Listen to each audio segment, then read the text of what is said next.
a small riverside community in central Kalimantan, Borneo, rumbles to life.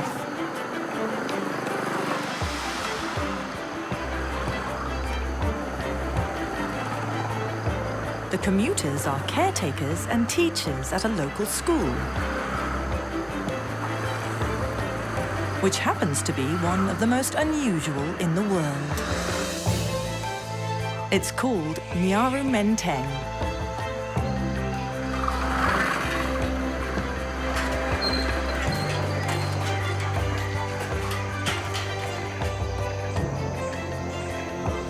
The lessons taught here aren't in math or science, though. They're in survival.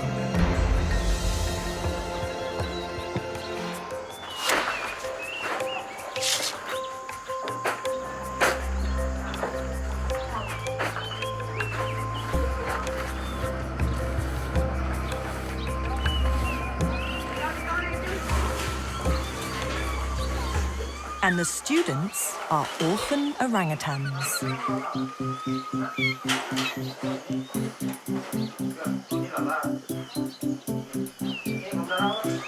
"7 a.m. marks the beginning of the school day. And these students, aged from 2 to 8 years old, are anxious to get to class.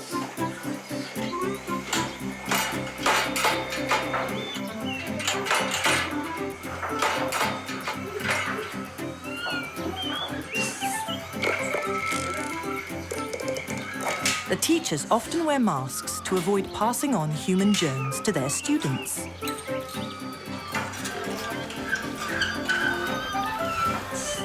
Three-year-old Madara is in a hurry this morning, closely followed by Mumut and Lala. Valentino is gate monitor.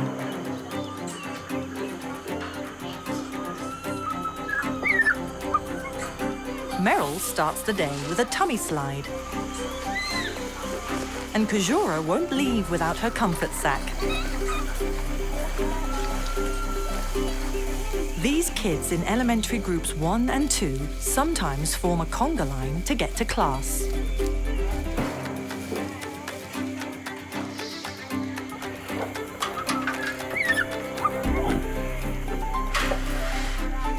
Five-year-olds, Chinta and Jumbo, are first out from the older gang.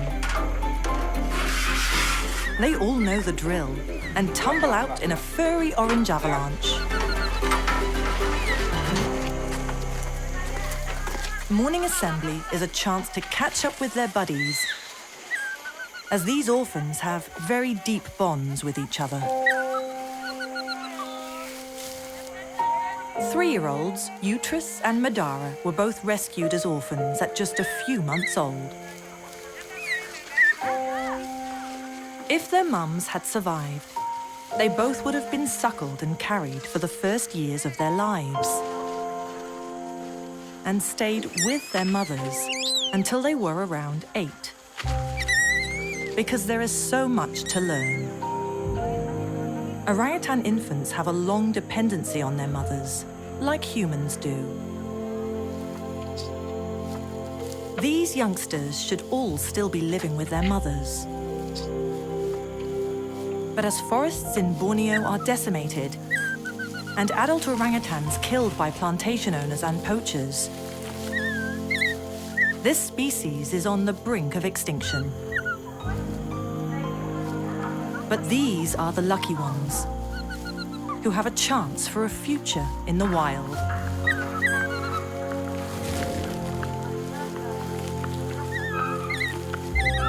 The Nyaru Menteng Orangutan Jungle School began in 1999 with just a handful of orphans.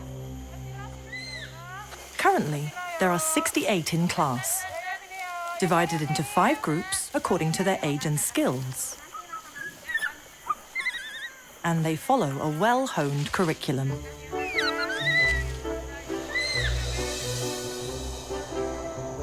Groups 1 and 2 take class close together. Group 3 is on its own, and groups 4 and 5 head deep into the jungle. 3-year-olds, Valentino and Utris, know which teacher to follow and head off with their mates to Group 1.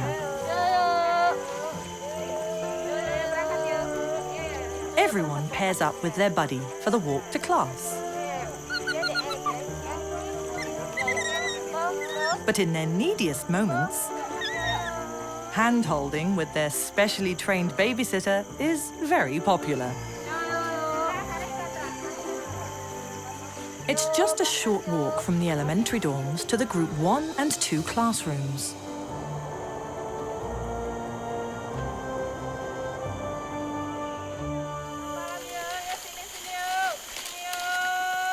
First lesson of the day is Boyo, or fruit time.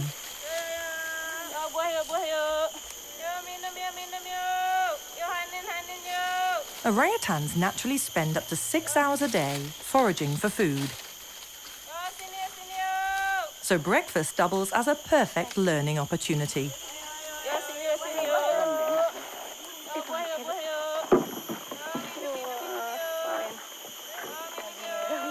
This morning's lesson is in coconut cracking. Orangutans learn from example, so their caregiver shows them how it's done. Mumut, a little male, catches on immediately, while Valentino has a more interpretive approach. With his distinctive pale belly stripe, Valentino is the class clown of Forest School Group 1.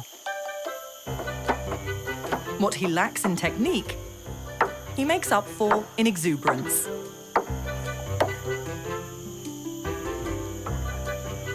But when the puzzle proves too hard to crack, Valentino does exactly what he would do if he was in the wild. Asks Mum for help. Valentino was found alone in a forest as a baby after his mum was killed. Babysitter Letta is currently his foster mother, and she knows Valentino must learn to do this on his own if he's to ever graduate from jungle school.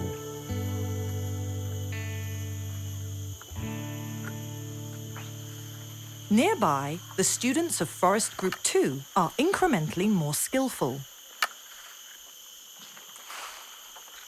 It's not so much age that divides Groups 1 and 2, but ability.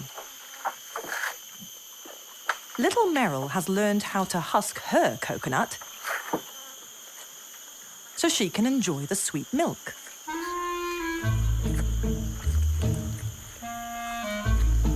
But not for long.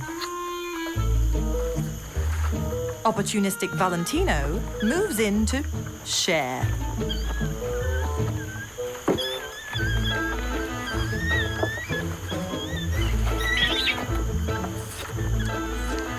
He may not be the best at coconut cracking, but learning how to reap the rewards of others' hard work could be an excellent survival skill.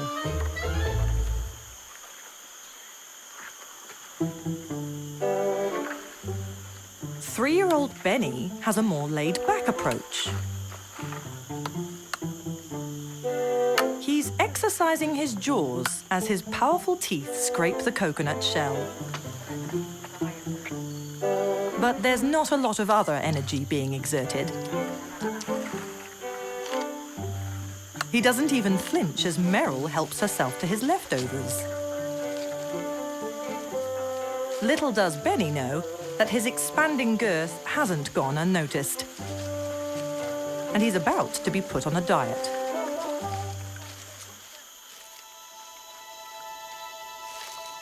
"100 meters up the jungle boardwalk is Forest School 3, the orangutan equivalent of middle school. The caregivers still teach formal lessons here, but these students are given more freedom to figure things out on their own. Today, the class visits a small forest stream, and the pupils discover coconuts can come in quite handy after a meal. You can drink from them and even bathe with them. 3-year-old Wibowo's got this down. Except for that annoying drip in his ear.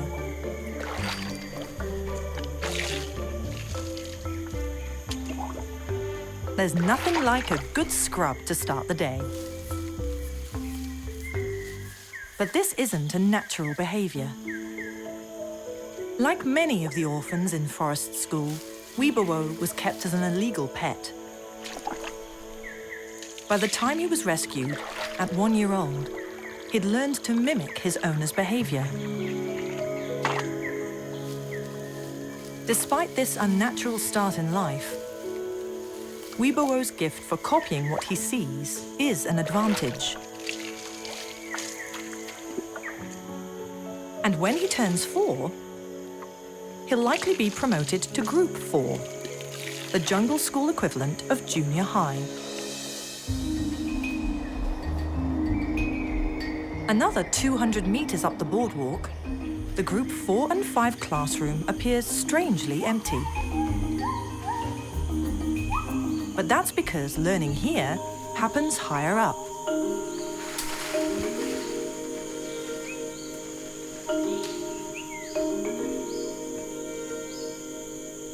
Orangutans are the largest tree-living species in the world. These 4 to 8-year-olds already weigh around 30 kilos. And adult males weigh up to 140 kilograms. They spend most of their lives above ground as they forage for the nearly 300 different fruits that make up the bulk of their diet. These older students are truly on their way to becoming wild. But then comes the call they still love to hear.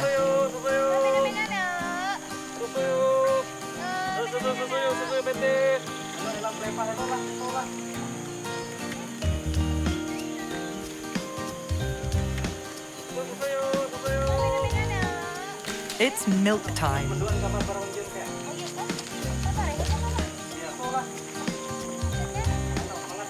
They may be in junior high, but they still love to drink their milk. In the wild, orangutans can nurse until they're almost 8 years old. So these teenage orphans can be quite demanding.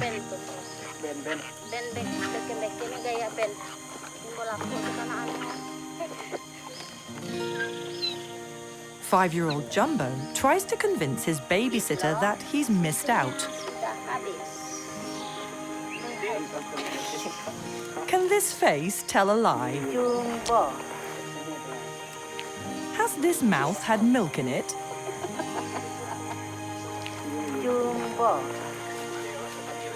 But irresistible as he is, babysitter Ursula knows him too well.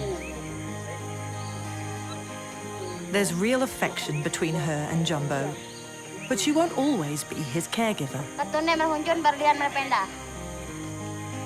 The staff rotate regularly to avoid too much attachment, as the end goal is to prepare all the orangutans for a life in the wild on their own.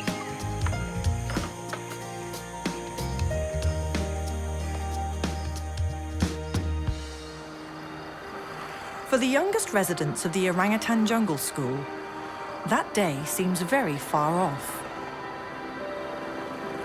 2 kilometers up the road is the Nursery School.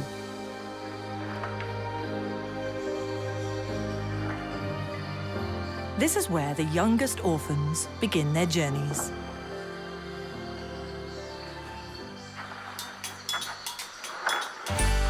Cuddling together in these baskets takes the place of their mum's arms at night.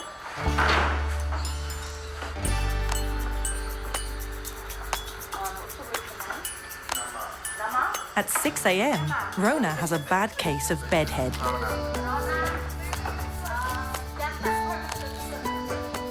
Mima is ready for anything. And Barwan and Napri are good to go. Diapers are used overnight for the same reason human babies wear them. And every morning starts with a bottle. In the wild, these 2 to 18-month-olds would be nursing numerous times throughout the day and night.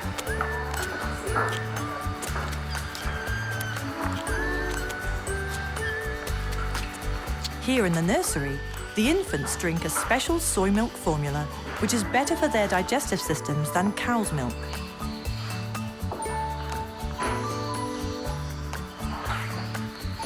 These babies may be small, but they already have big personalities.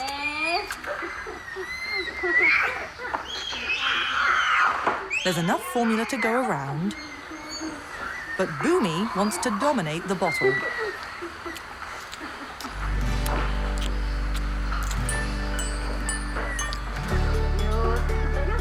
Breakfast has got 11-month-old Kalanis all fired up.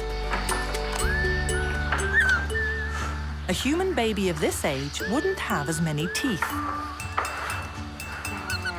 But there's something similar about the game he plays with his surrogate mum.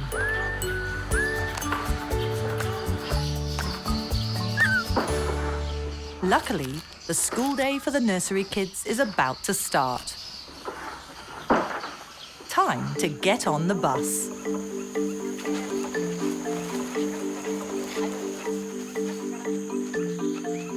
These orphans have no mother's back to cling to. But this does look kind of cozy.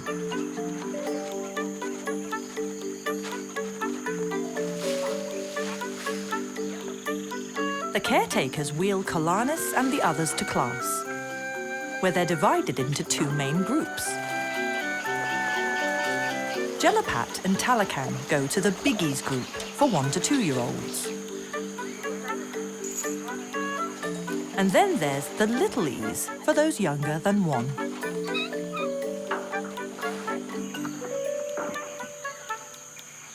Despite their young age, many of these babies have already faced extreme hardship.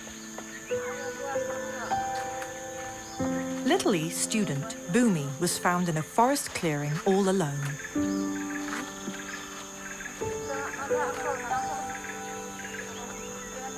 He was less than 2 weeks old.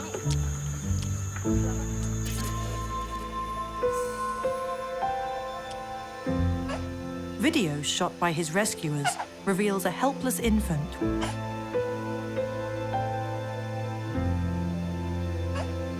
with the stub of his umbilical cord still attached. It's likely his mother had been killed by a poacher. But, thanks to the care he's received here, he's now thriving at 11 months old.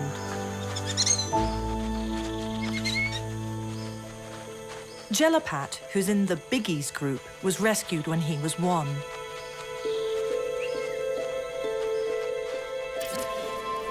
Photographs show how he was found living in a dollhouse, dressed in a onesie, desperate for contact.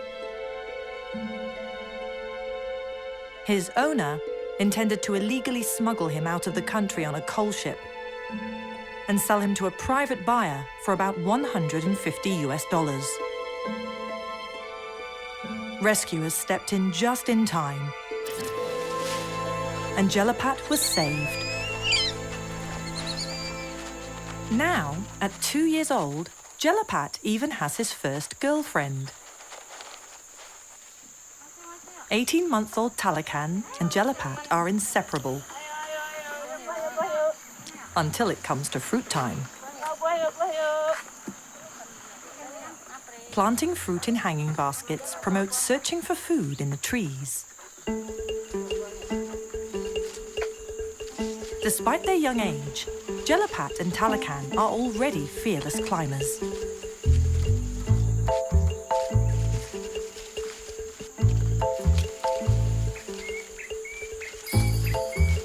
Today's meal consists of yellow santals and green oranges.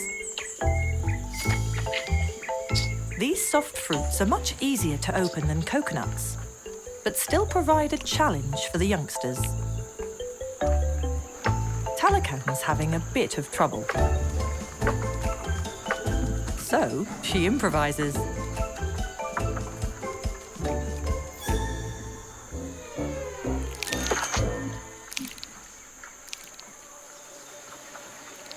High in a tree nearby, a swarm of tiny bees protects its honey-filled hive.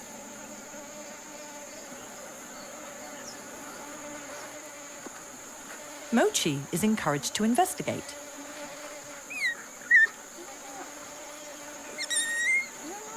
But he seems reluctant.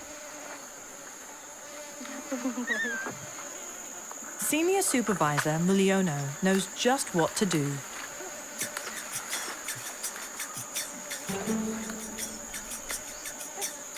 A dab of honey water is the perfect bait.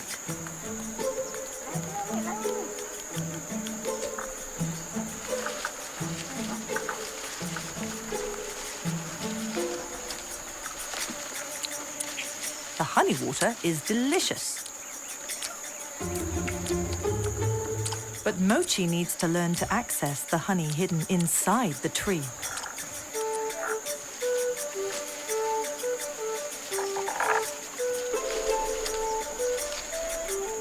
Talakan gives it a try. But her finger is just too big. Fortunately, these tiny bees are stingless, so her intrusion doesn't provoke an attack.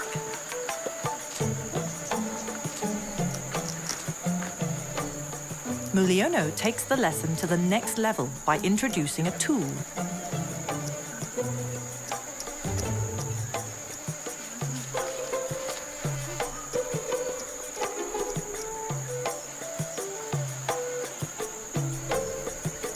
Orangutans are one of the most inventive tool users in the animal kingdom. And these baby students are clearly fascinated. But they're still a little way off from mastering Tool Use 101.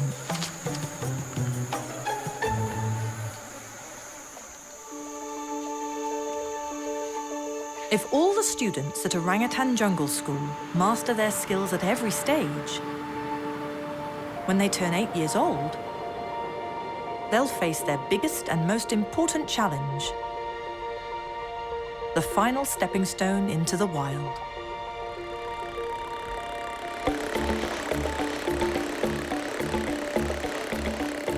Not far from Nyaru Menteng is a vital outpost on the Rungan River. It's a security station, manned 24 hours a day.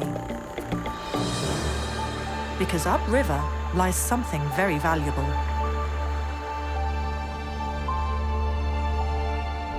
The future of the Borneo orangutan population.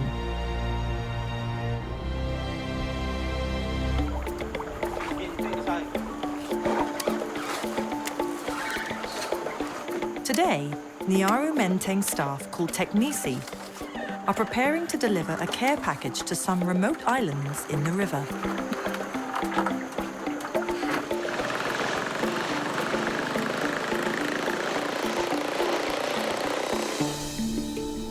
These are known as pre-release islands, the last stage of Orangutan Jungle School. Here, teenage students learn to live truly independent lives, the final preparation for their return to the wild. Currently, the islands provide sanctuary for 126 potential release candidates, amongst a jungle with an uncertain future. In the last 20 years, the ever-expanding timber and palm oil industries have destroyed over 50% of Borneo's rainforests. It's this deforestation, slash-and-burn agriculture, and poaching that have led to the need for an orangutan jungle school to exist at all.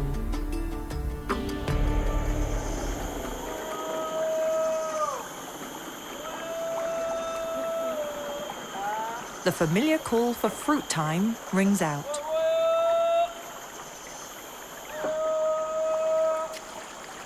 And on the edge of Bangamat Island, orangutans begin to gather on one of several feeding platforms.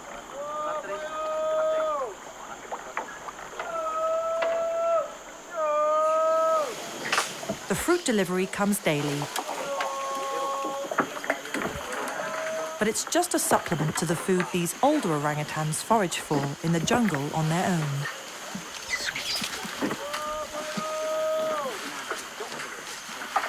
Fina is becoming wilder and prefers to eat her booty in the trees.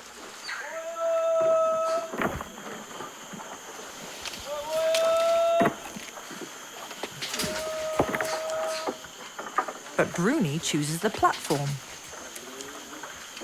along with Ping and Lupu.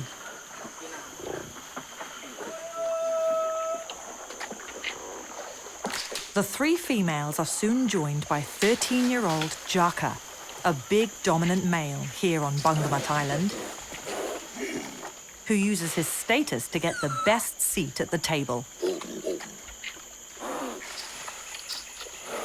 In the wild, adult males live solitary lives and would never sit and eat with a group of females like this. These orangutans won't be fully grown adults till they're around 15 years old. But this peaceful food sharing is a testament to the bonds they've forged growing up together as orphans.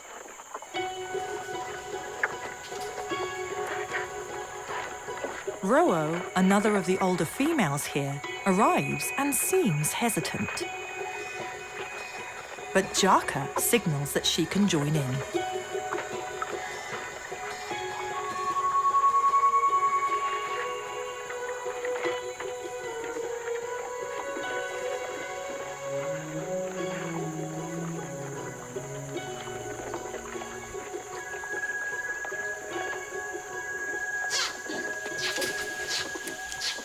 In the canopy above, female Kadek doesn't seem happy to be left out of lunch. Her kiss squeaks may sound cute, but they're actually a sign of agitation.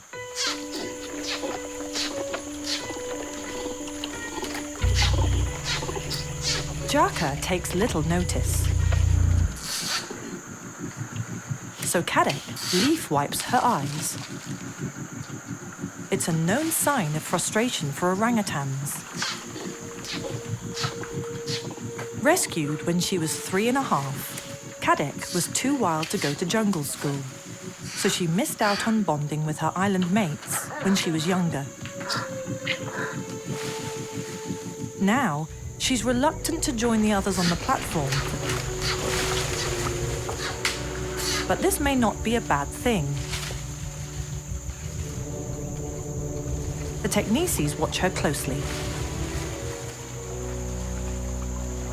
At each visit, they monitor the orangutan's behavior.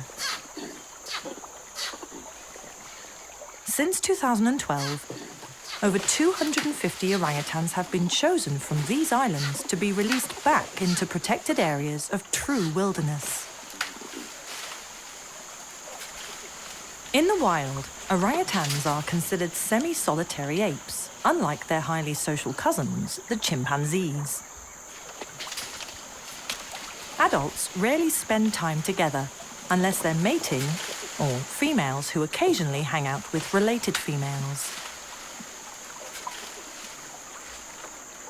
Kadek and the other pre-release students must figure out this specific hierarchy on their own, as they would in the wild after they leave their mothers.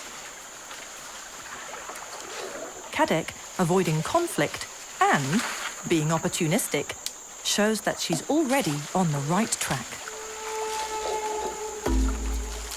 Ro'o's still hungry, but she's got better table manners.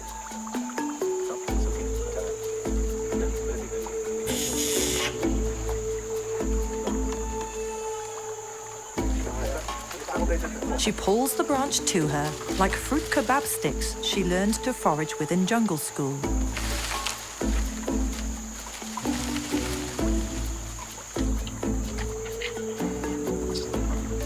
The Technice's observations of these orangutans will help determine who will be chosen next to be released into the wild.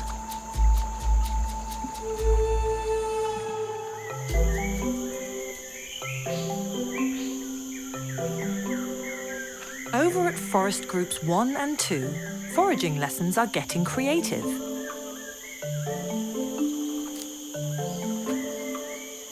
The caregivers craft a giant fruit kebab, just like the ones Roro had when she was in school. Once fully loaded, they'll hold it up high in the trees. But sneaky Valentino's got other ideas.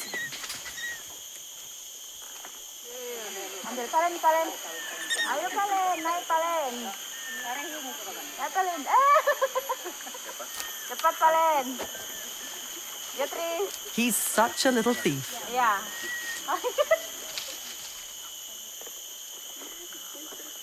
But he and his classmates are going to have to learn to climb for their food.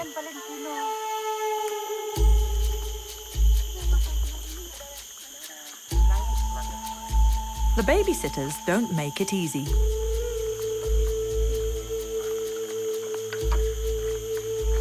It may seem like a cruel game, but moving the kebab back and forth prepares the youngsters to forage in swaying forest canopies up to 50 meters off the ground.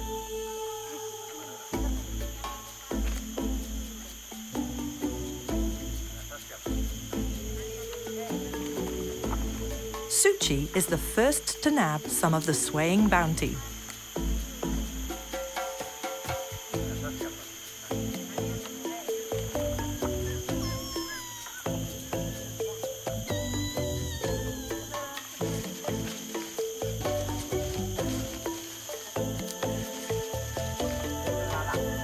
Timpa seems perplexed and can't quite figure it out.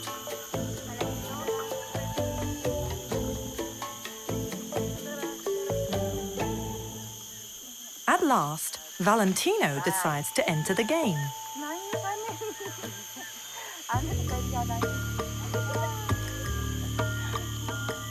There's nothing wrong with his reach.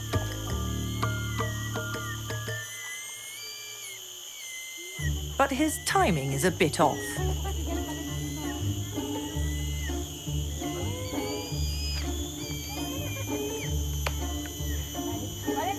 Pushy classmates don't make matters easier.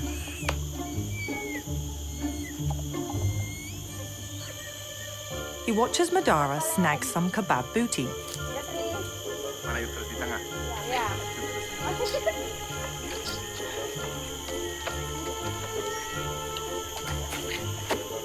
Now that's just rude.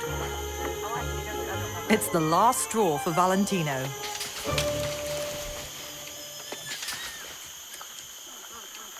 He seeks out a shorter route to the fruit.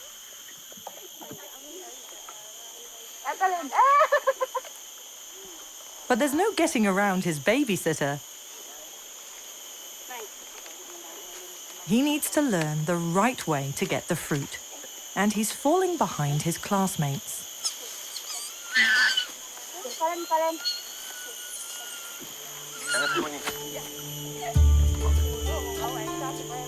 Bald-headed, big-eyed Utris shows little interest in the fruit kebab lesson.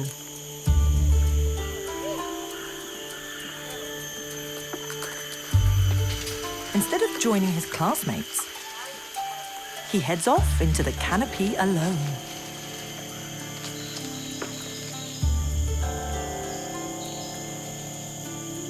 But this is one time when ditching school is a good thing. Utris is actually foraging for leaves on his own.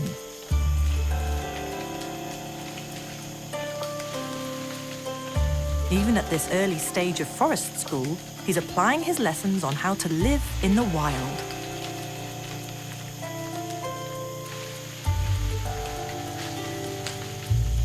If he can keep this up, little Utris could soon be promoted to Forest School Group 2.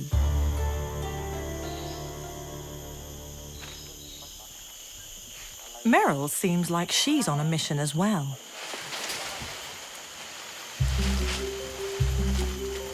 When you spend most of your life in the trees, you've got to practice everything.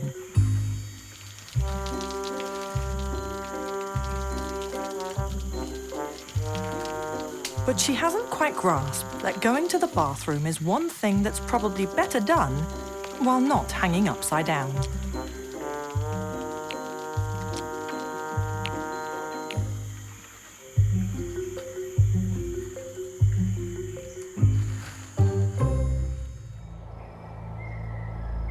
Back at Nyaru Menteng, there's an emergency arrival.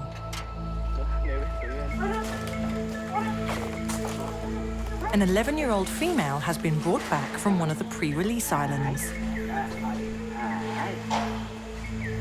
Clara was a clever student, one of the first chosen from her group to go to a pre-release island. She'd been living there for just 8 months when she gave birth to a baby girl. Wild orangutans don't usually give birth until they're around 14 years old. As a precaution on the crowded island, Clara had been given a contraceptive implant. But little did they know, when they transferred her, she was already pregnant.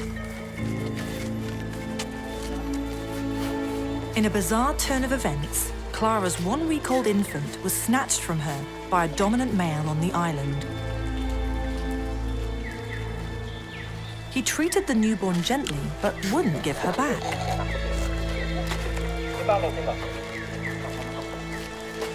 After 3 days, the technician had to tranquilize him to retrieve the infant, which they brought back to the nursery. Soon, the vets will attempt to reunite mother and daughter.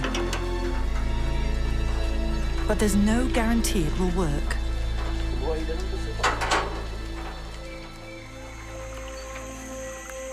Over at Forest School Group 3, by the stream, an older student from Group 5 is playing hooky to join the younger kids. But her actions are very unexpected.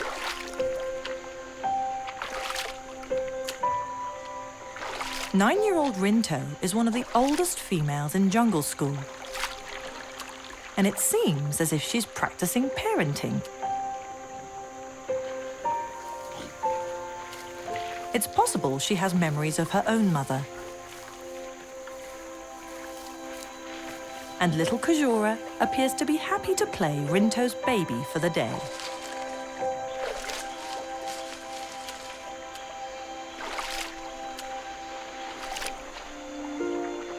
While surrogate parenting and even friendship rarely happen in the wild, at Nyaru Menteng, these bonds can provide comfort and security as the students progress through forest school together.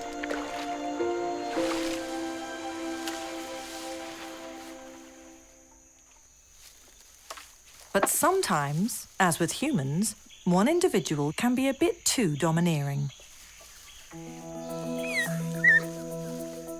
Daryl and Litty have been inseparable for some months now.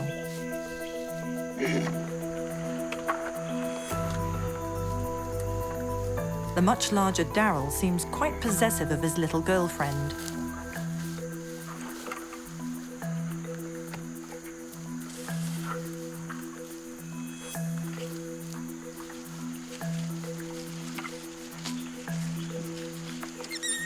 So when Litty spies others playing on the jungle gym and wants to join them, it's surprising that Daryl doesn't object.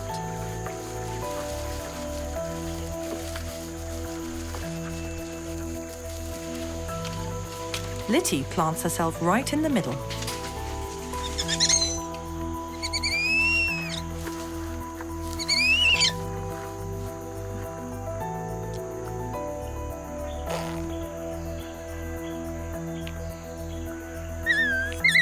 But Daryl's jealousy quickly kicks in.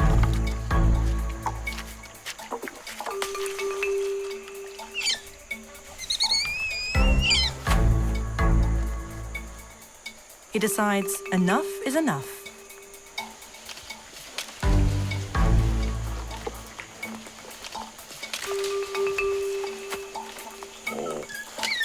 It's clear he's in charge.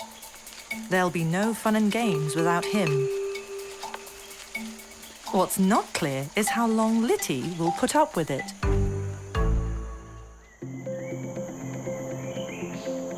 As the school day draws to a close, Jumbo, Benny and all their classmates retrace their steps back toward their sleeping cages.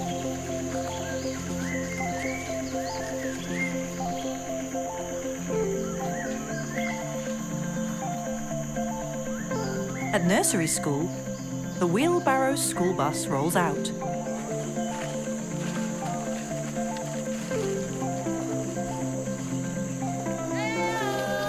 While class clown Valentino remains true to form as the forest school kids frolic home.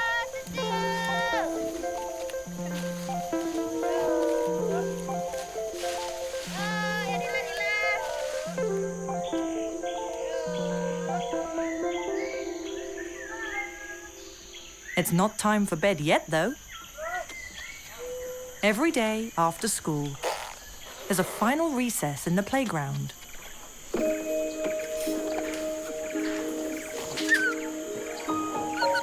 This is where students from all of the groups mingle. And let off some steam. Most of the play is harmless fun. But, like all schoolyards, there's the occasional bully.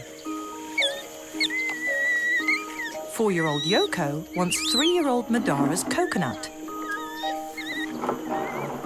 But the youngster's not giving it up.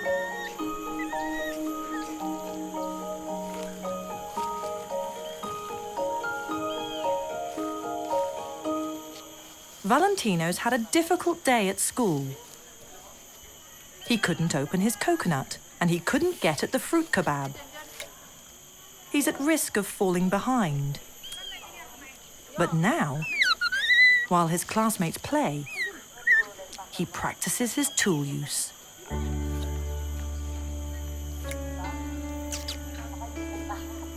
And his persistence finally pays off, with sweet honey water hidden inside the balance beam. This is a big step forward for little Valentino. Maybe the class clown's future will be bright after all.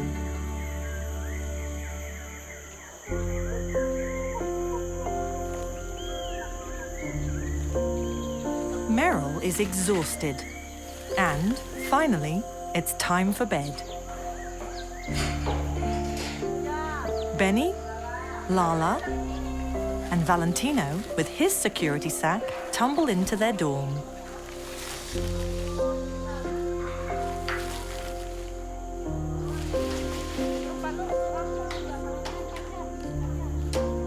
But there's always one who fights bedtime. Jumbo's not quite ready for sleep yet.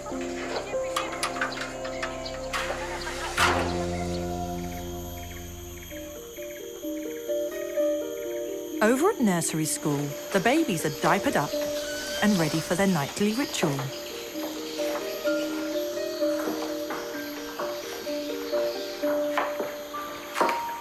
Watermelon is a favorite treat after an exhausting day of learning.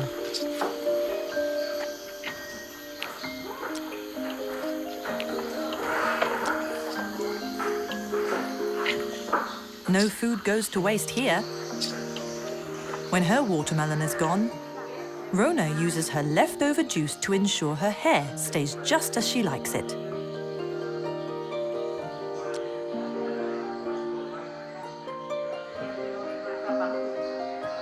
Most of the babies are ready for bed in their laundry baskets. But there's one youngster who hopefully won't be sleeping in the baby house tonight. Outside, Vet Argus arrives on a critical mission. It's been almost a week since baby Clarita was separated from her mother, and Argus is anxious to reintroduce her back where she belongs. But first, he must assess her as she's suffering from a blistering rash caused by the sap of a rainforest tree.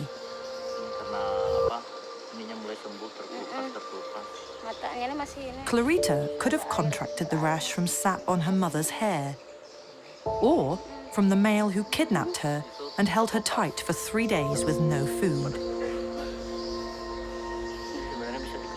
She's been fed formula, but needs her mother's milk and comfort.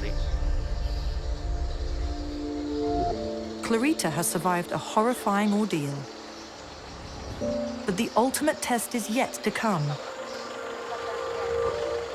Many animals reject their offspring if they spend any time away from the parents. So success is far from guaranteed.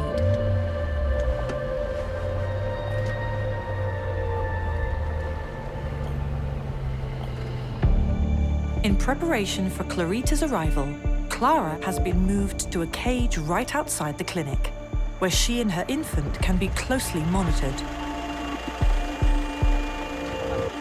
But no one knows if she'll accept little Clarita back into her arms.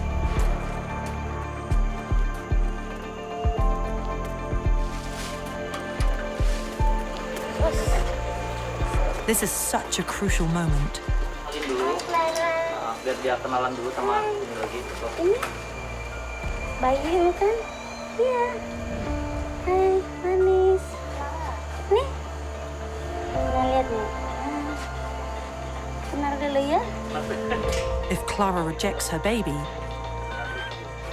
Clarita will become the newest orphan of the Orangutan Jungle School.